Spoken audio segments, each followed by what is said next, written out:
Hi, I'm Bill Varney from FishTheSurf.com, and today we're going to talk about preparing for the beach. You know, in order to be a successful surf angler, you really do need to prepare in advance for the beach, and here's some tips to get you going. First of all, at the very latest, start the night before. Be sure to check your rod and reel and make sure that your rod is in the great condition that you need it to be at the beach, that your reel is in good condition, that your drag is working, and also that your line is in good shape.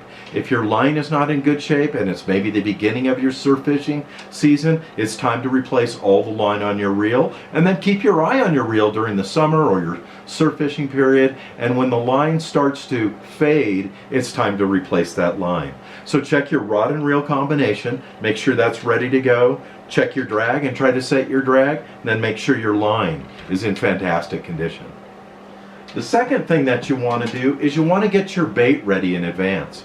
If I'm using something like lures, grubs, gulp bait, things like that, I want to look at those and make sure I've got those ready in advance and in my pack. So when it comes to my gulp bait, I'm going to take a look at that and make sure that I've got enough of them and that they're not dried out. When it comes to my Duracent baits, I'm going to make sure that I've got those too and that they're in my pack.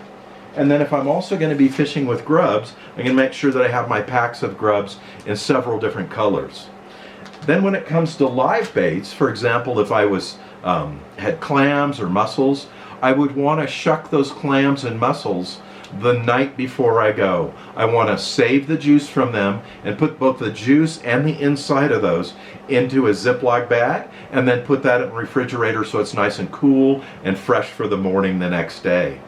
If I have ghost shrimp that I've either caught myself or picked up from the store, I'm going to bring those home and I'm going to put them in an ice chest with about this much water in it, with about probably a third to half full of salt water. And I'm going to keep that salt water cool overnight by taking a frozen bottle of water and floating it in there. That way in the morning I know that not only are the ghost shrimp in great shape, but that cooler water has slowed down their metabolism, has given them a brighter color, and has also made them crisp, which makes them easier for me to hook when they're crisp and actually better in the surf because they'll be more natural in their presentation.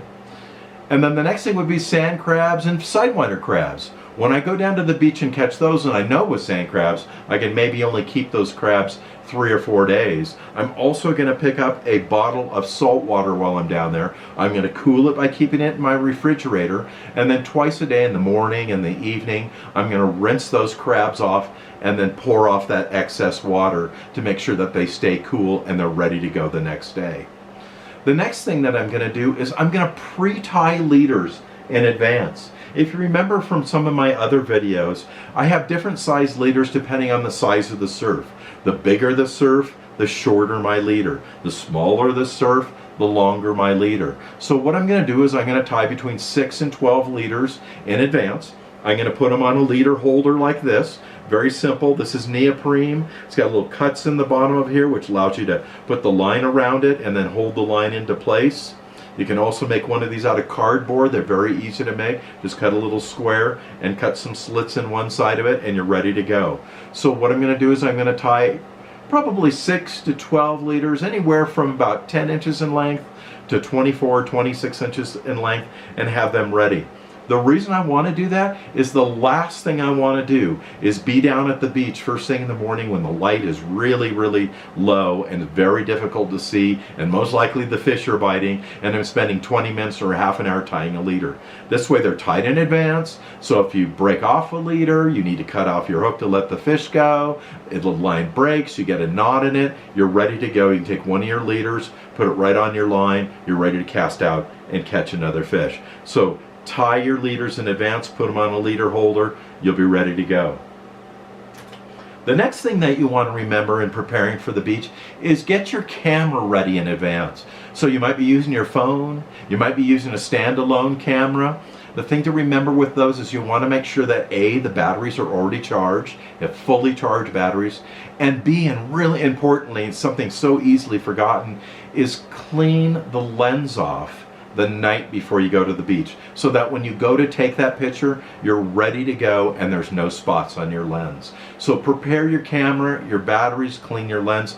Do that in advance so that when you get to the beach and you catch a nice fish, it's easy for you to take a picture of that. The next thing you want to do is you want to organize your tackle in your tackle bag. Now, I like to use what I call a neck wallet, a very small tackle bag. That's one of the great things about light line surf fishing is there's very little equipment that you need, so it can be easily carried in a neck wallet like this, in a small backpack, in a waist fanny pack. All of those work great in the surf. So you want to get that prepared in advance. So the things I put in my bag in advance is I normally put in 10 number 12 swivels, black swivels, and 10 is probably the most used size that I use. I'll use a 10, a 12, or a 14, 14 being the smallest, but most of the time a 12. So 10 number 12 swivels, 10 6mm beads, 5 clear, 5 color, the clear ones for Corbina, the color ones for all of the other surffish who are attracted to those colors. And then I'm going to have, in addition to that, I'm going to bring along a small spool of 6-pound fluorocarbon. Although I've tied my leaders in advance, I may need some fluorocarbon while I'm at the beach there. The next thing I'm going to have in addition to that is I'm going to have 6 worm hooks. So these are long shank hooks, and you could get a Mustad Sproat hook, S-P-R-O-A-T. Those work great. I usually like size number 2 for those. For my regular fishing hooks, I'm going to sand crab hooks, I'm going to use a 1, a 2, or a 4, depending on the size of the bait for sure. But in most cases, for worms, for ghost shrimp, for the lip of a mussel, any long bait, I'm going to use a number 2 size worm hook. So you can get a Gamakatsu worm hook, which has a perfectly straight J shape, or the Mustad Sproat hook. Those work great. You want to always have those in your bag. In addition to that, I'm going to have a zip top bag for my grubs with a little bit of hot sauce in it, a couple little packets of hot sauce from Del Taco, Taco Bell, Panda Express, whoever you like. Squeeze those into a bag. Every 4 or 5 casts, dip my bait in there so it's got some flavor to it for when the fish bite it and hang on to it. And then last but not least, I'm going to use, I'm going to bring with me 6 or more sliding egg sinkers. Those are going to be 1/4 ounce, 1/2 ounce, 3/4 ounce. The smaller the surf, the lighter my sinker. The bigger the surf, the heavier my sinker. I might even bring in the summer a couple of 1-ouncers with me if it's windy in the afternoon. So those are the things that you need to prepare and put inside of your tackle bag to get ready for the next day. The next thing that you want to do is you want to check beach conditions. And there's a couple of ways to do that. One way is, for example, to go to my site, fishthesurf.com, and look on our cams page. And you can see cameras at Carpinteria, Huntington Beach, Hermosa Beach, Carlsbad, up and down the California coast. By looking at these, and specifically looking at them at the time of day when you would normally be going to the beach fishing, gives you a very good idea of how crowded it is, how big the surf is, whether the water is clear or turbid. All of the information that you're going to need to know about the conditions down at the beach. You can do that either by going to a site like mine or going to hbcams.com for Huntington Beach, or other cams that you can favorite and then look at on an often basis to get a very good idea of the conditions down there before you go to the beach. Another great place to look is on Facebook.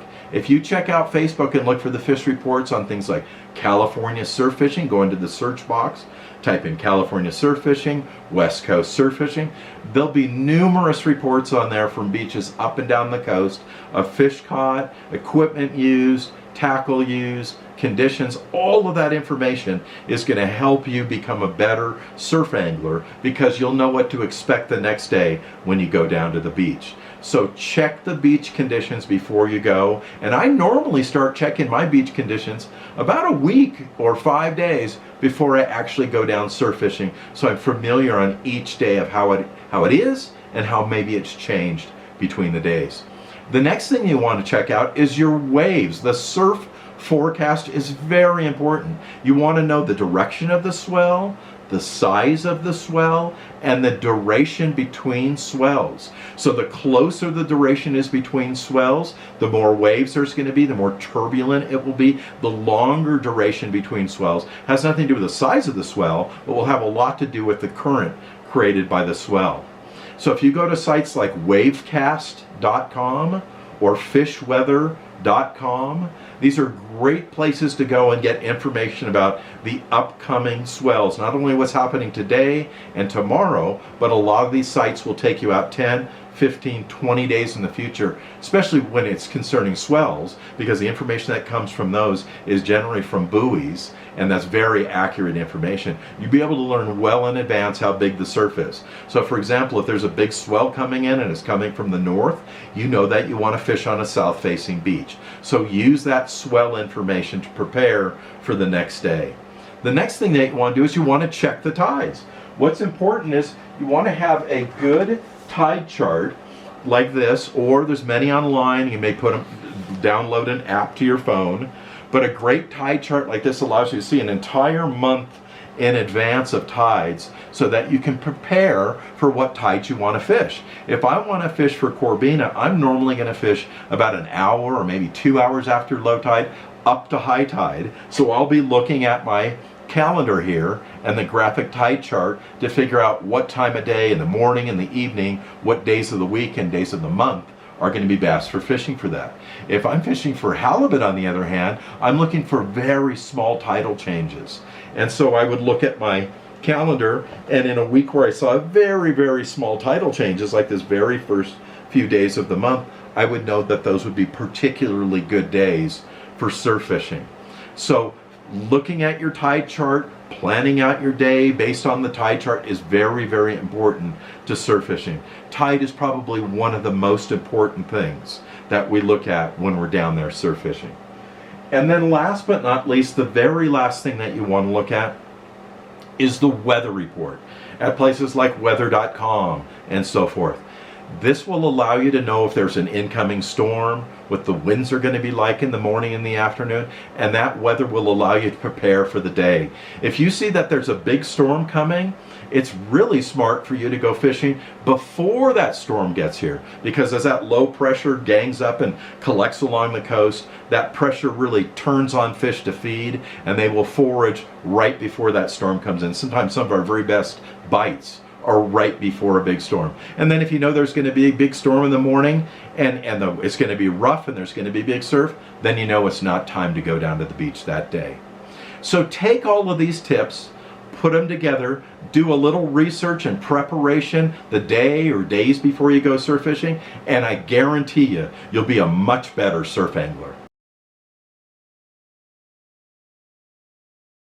We hope you learned something today.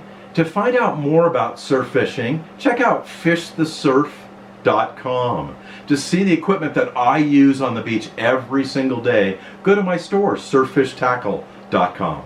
We'll see you next time.